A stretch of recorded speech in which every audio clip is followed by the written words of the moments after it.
Welcome to Perception versus Reality Sports and Culture. Please enjoy this PVR interview, like our Facebook page, and subscribe to our YouTube channel. We have Jason Jones, native of Forest City, Arkansas, UAPB, former UAPB wide receiver, 2006 first team All SWAC conference. Jason holds the UAPB record in receiving yards with 2,227, 22 touchdowns in his career. He also holds a single season record in touchdowns with 13. Jason holds a record for UAPB, the longest reception, 98 yards versus Southern Illinois, which is amazing. And he holds a SWAC record with 3.8 yards per reception with a minimum of 100 catches. Of any player with 100 catches, Jason has the highest average per catch of any SWAC player. Coming out of his draft class, Jason was ranked 30th of 133 receivers in the draft that year in 2008, and he clocked in at a 4.3 at his lowest and a 4.47 at his highest. I think that was at a pro day, Jason. As far Yeah. career, Jason signed a free agent deal with the Buffalo Bills in 2008. He had interest from the New York Giants. He also played a year in the CFL with the BC Lions, and he spent 2 years in arena football. That's a good rundown, a long resume, Jason. That's amazing because I remember you coming into UAPB and trying to 2 years later.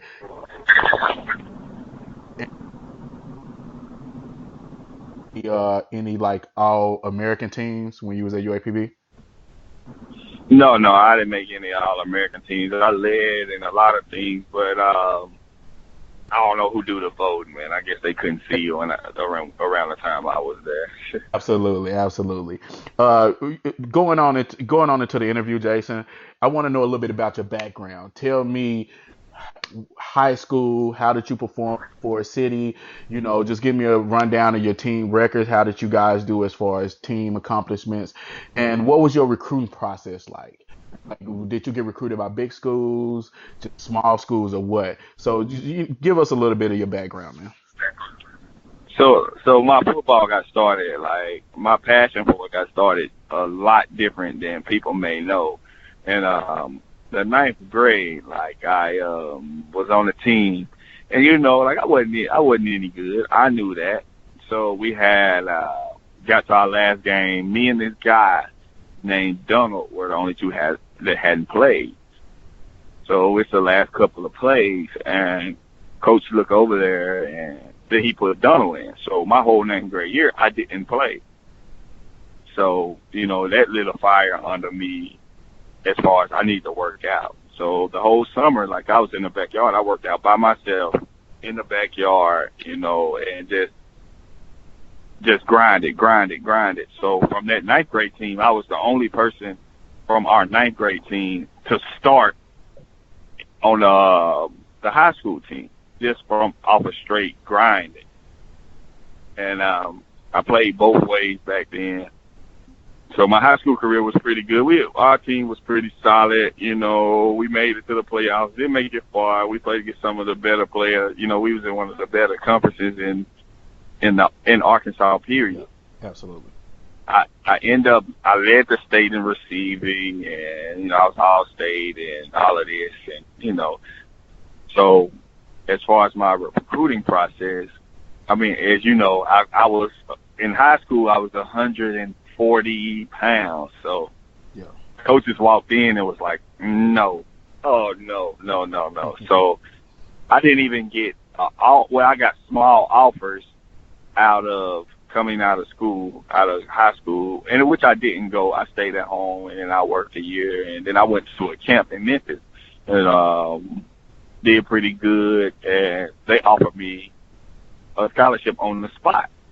Yes. But at the time, in my life, it wasn't time for me to go.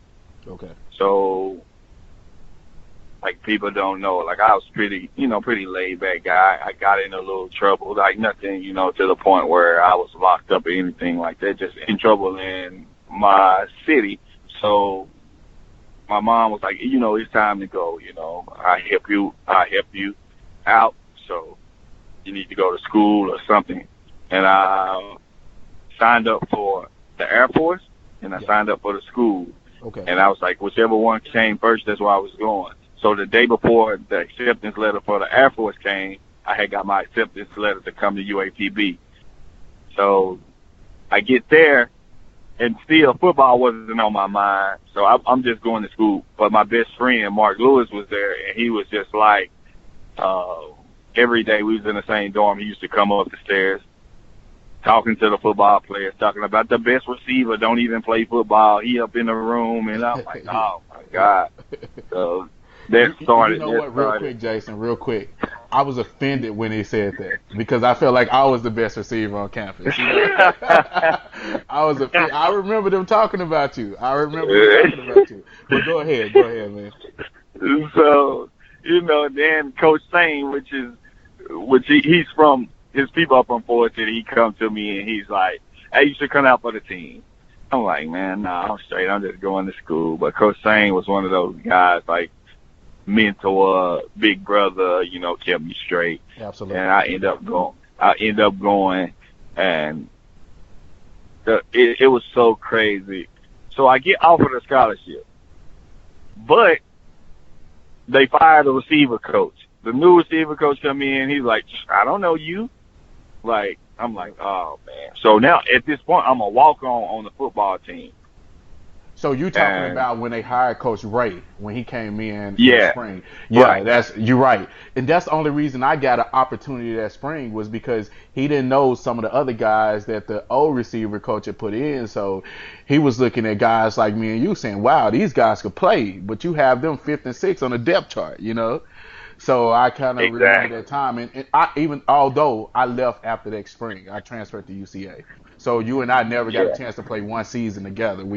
I think we were in the spring together. But go ahead with what you were saying about the coach. Yeah. So with that being said, it was kind of a rough spring for me or whatever. I come back in the summer. I work out with everybody. And then I come to find out my name is not even on the 80-man, return list. Wow. So I've been working out all summer, and I'm like, man, what's going on? And then coach was like, we got our spots. Because, the new coach, he brought in people and this and that. I'm like, oh, man, they tripping. So the day before camp started, we had a guy who tore his ACL. So it's just like, everything's starting to line up. And I'm like, I don't feel bad for him because he was like, me and him was pretty cool. And, they was like, come in. So I had a real good camp. Yeah. So, but at this time, me and Coach Forte, at this time, just not on the same page. Yeah. So I played. The only reason I'm making the bus to go to the games is because I'm playing on special teams. I'm like, man, this is for the birds. So I played one game, one possession the first game, lead receive in the game. Played 2 possessions the next game, had 2 catches, lead receive in the game. Third game, he don't even play me. Fourth game, played 3 plays. Yeah. And my career at Pine Bluff changed when we were playing against Grambling. It's halftime. We're down 21. The guy in front of me who got hurt, Myron Jefferson, which was my roommate at the time, man. Yeah, I remember Myron. Transferred from JUCO. I remember him. Yeah. So Coach Forte looks at me, and it started like this. He said, shit, you all we got left. Whoa. Wow. Yeah. So don't get me wrong, because you know how Coach Forte come out. He's a good coach, and to this day, that is my guy. But, we had a rough start. Mm-hmm. So I go in, have a really good game, get in, we come back. I get the onside kick. After we tie the game, I get the onside kick. They call offsides on somebody else or whatever, and then we end up losing. But from that point on, the coach had supreme confidence in me. And with Coach Ray, which is who I talk to quite often, like one of the biggest influences in my life, he instilled that confidence. Like, if you don't believe in yourself, then I don't know what else to tell you. He said, you got to believe in you more than anybody else believes in you. And to this day, I train kids and I tell them the same thing. Like, that stuck with me. And from that point on, you couldn't tell me I wasn't the greatest receiver ever to walk the earth. Yeah. You know, and it just helps your game a whole lot. With that, with the more confidence I had in myself, their confidence grew in me, and it gave me an opportunity to catch some passes, break some records, and set some records. And you know, it was a good 3 years at UAPB, good 3 years. Yeah, that's good. That's good. That's definitely good. And you know, even going to your background, you know, I didn't know that you weren't highly recruited out of high school. I didn't even know you set out of here out of high school and did some things in Memphis. Hey, Jace, you got some background noise. Yeah. Can I get? Yeah, it's gone now. Okay, good. I'll just cut that part out. But yeah, I didn't know that you wasn't highly recruited out of high school. I actually thought you were. So that's a good story. That's a feel-good story. You was a guy out of high school, wasn't really, you know, into football. You wanted to be great at something. It's not like you wanted to. It's not like you didn't seek the sport out. The sport found you, and with the sport finding you, you took it and said, I'm going to be as great as I possibly can. And that's a great story in itself. Now, with that being said, tell me about your senior year, your 2006, when you had this amazing season. I think you guys went to the SWAC championship. Just tell me a little bit about that season. Give me a rundown on that season. You broke some records. You played great leading into the draft process. So we started out horrible. But, you know, we had some issues. We was just getting Dedrick Poole at the time. And, you know, he had transferred from Arkansas. So we did all this practicing together. And then the day before we were about to go play our first game, they tell him that he can't play. So, you know, our whole game plan out. We practiced it for, you know, to do this and to do that with him in it. And then the day before you change it. So we end up losing. Yes. And then the second game, we ready to play. Okay, he's eligible and things like that. So before the game, we were going to play Alabama State. We go to the game, and on the bus, they tell me I haven't clocked into an online class, which I did, and they said, oh, you got dropped, so I couldn't play. We end up losing that game. So at this point, we end up beating Alcorn, and then we lose to Southern Illinois. So we're 1-3 at the time. Okay. So Coach calls me and Dedrick into the office, me, Dedrick, and Chris Wallace into the office, and he says, "Hey, I don't care what you guys have to do. We need to win." And we sat down. We had a talk with coaches, like, Coach, we got to change this. We got to change this. I mean, we want to do it your way, but, you know, for us to be better, we need to do this. He listened, and, you know, Coach Forte was real headstrong. Yes, so he's just like, all right, but if it don't work, I'm going to be on y'all. So he gave us a little more freedom. So now the atmosphere at practice was more relaxed. Now people was ready to come to practice. He held us accountable for some things like, hey, if your teammates not doing what they're supposed to do, you as leaders need to fix that. So now it's more of a players team instead of I'm coaching you, do as I say, or else. So now it's like everybody's on the same team. Coaches, trainers, you know, just everybody on the same page, more relaxed. So it's easier to play. The playbook was more open and things like that. So we had more input on things, what was working. Like, we could come and talk to coach. Because at first it was just like, hey, do as I say or else. So at this point, we knew what worked for us. We had our own little, so we came up with our own little signals, you know, that we could talk to each other in the game without other people knowing. Like, not even the coaches knew a lot of the things, like, we could communicate, like me and Chris Wallace had, me and Dedrick had, me and Ryan Wadley, Raymond Weber, like, they didn't know, like, our communication. And it just helped so much because we trusted each other, and once you get that trust, it's easier to play.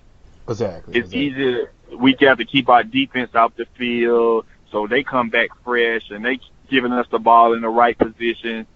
And I had one great quarterback. Chris Wallace is my guy. He's smart. Like, he made the right plays, you know. So, you know what's crazy, Jason? Hold your thought, Jason. You know what's crazy is Chris Wallace and I came in together. He was from Chicago, and we shared lockers. You know, in the back where the freshman lockers were. Chris and they don't know about that. Exactly. You got to be a player to know about that. But Chris Wallace, you don't know about the hazard. Exactly.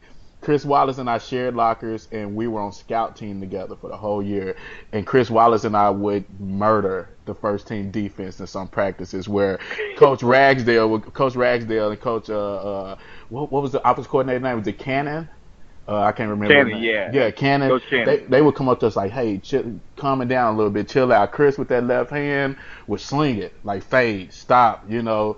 I'm running a crossing route. He hit me perfect between the linebacker and the safety that's cheating up. You know, it's just things that Chris did. And I always thought that Chris would be a good quarterback. I just didn't know how serious he would get about the game. And when I was gone and you guys went to the SWAC, you guys made it to the SWAC championship, it wasn't a surprise to me, but I was happy to see that Chris had become serious about the game and he had taken his game to the next level. So go ahead with what you were saying about Chris Wallace.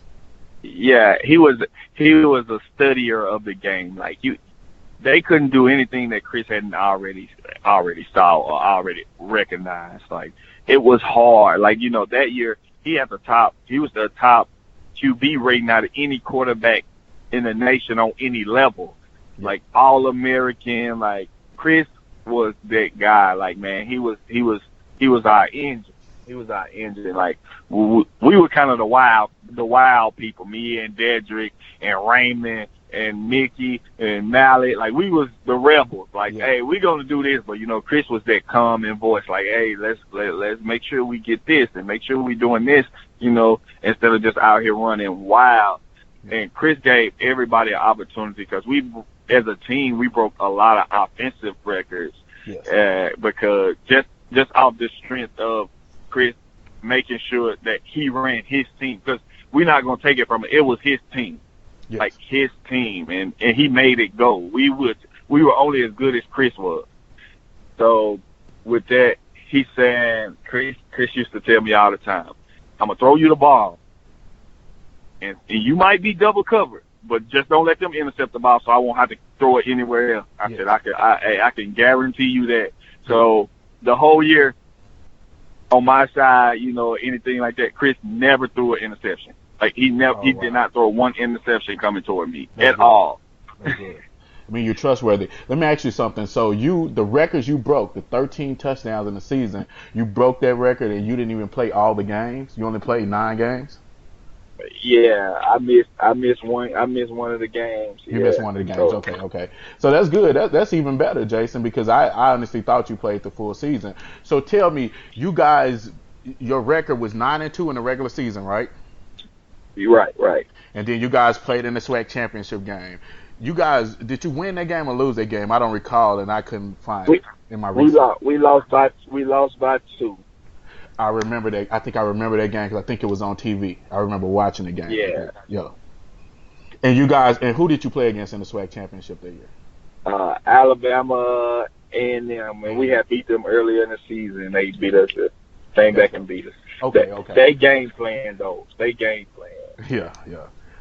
They and looking at your team, man, you guys had a nice team, and that's one thing I always wonder: why couldn't UAPB replicate that success? You know, why couldn't that success be repeated over and over throughout the years? Because you were a receiver. Dedrick Poole was a running back / receiver / kick returner. You had Martell Mallard, who was a stud tailback from Pine Bluff, Arkansas. You had Chris Wallace, who was a quarterback, left-handed, can throw and could run. People don't realize that Chris was fast. Chris was at least a 4.6 in the 40.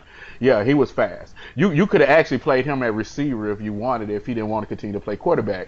You guys had a nice team, and it was when you guys made it to the SWAC championship, I honestly thought that was the start of something big, that UAPB was going to build a program similar to Arkansas State, who is winning Sun Belt championships year after year after year, as well as UCA, who is making it to the Division I AA playoffs. But after you guys left, they fell off for a couple of years, and then I think they had another run at the championship where they won with Tyron Armstead and with Coach Coleman was the coach. Thank you for listening to the PVR Sports Podcast. Please subscribe to our YouTube channel to catch new episodes and PVR clips. Like our Facebook page and share with your friends if you enjoyed this podcast. As we say in the South, catch you later.